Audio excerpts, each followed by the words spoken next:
Welcome to Monster Movie Mondays. I'm your host, Eric.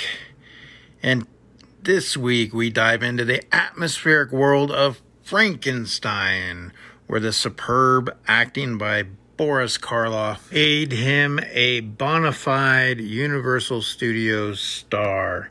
That's right, Boris Karloff. He had superb acting in this movie.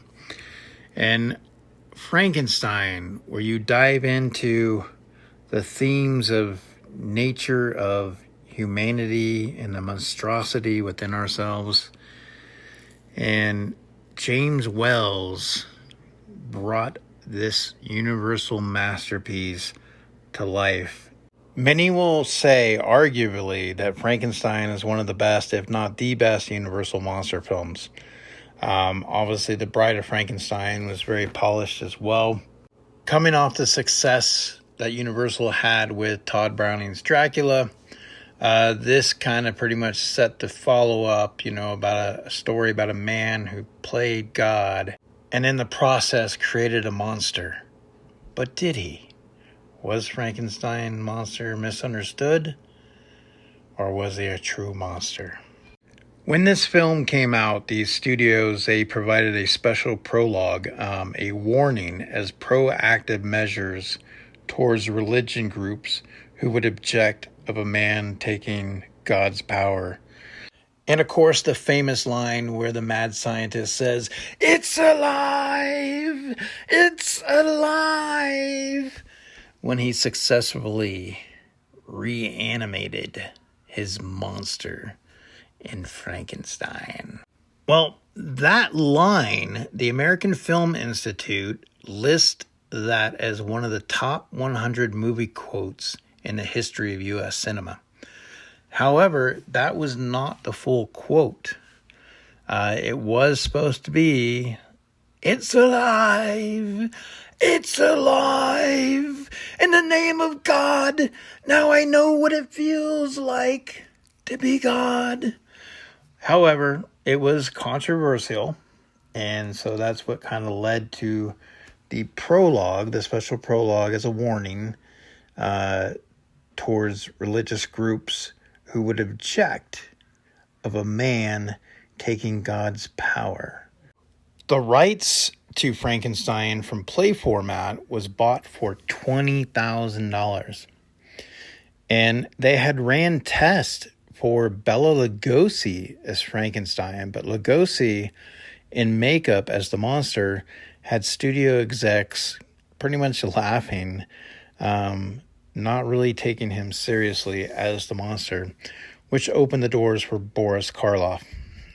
They also had special electrical equipment that was created by a talented electrician who would use spare parts from automobiles to kind of create the lavatory setup. Boris Karloff had molars removed from the right side of his mouth and sucked in his cheeks.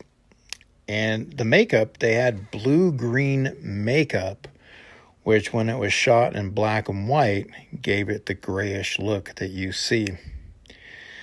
And in 1910, we had a 15-minute version of Frankenstein in film.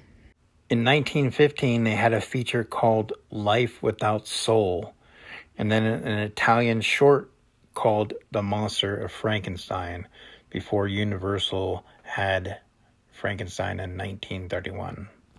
Bette Davis was considered for the role of Elizabeth, but Mae Clarke, who was in Waterloo Bridge with director James Wales, was the choice without second thought for the film. Test screenings had Universal change its ending to a more happier setting, as originally Dr. Frankenstein and the monster both were to perish in the fire, but in the end Frankenstein was alive. While preparing to film the scene where the monster attacks Elizabeth, Mae Clarke admitted to Boris Karloff that she was worried that when she saw him in full makeup coming towards her, that she might really be frightened. Well, Karloff told her that throughout the scene that he would wiggle his pinky finger out of the sight of the camera so that despite the horrific makeup, she could always see her friend Boris waving at her and letting her know that everything's okay. During production, there was some concern that 7-year-old Marilyn Harris, who played Maria, that she would be overly frightened by the sight of Boris Karloff in costume and makeup when it came time to shoot the scene.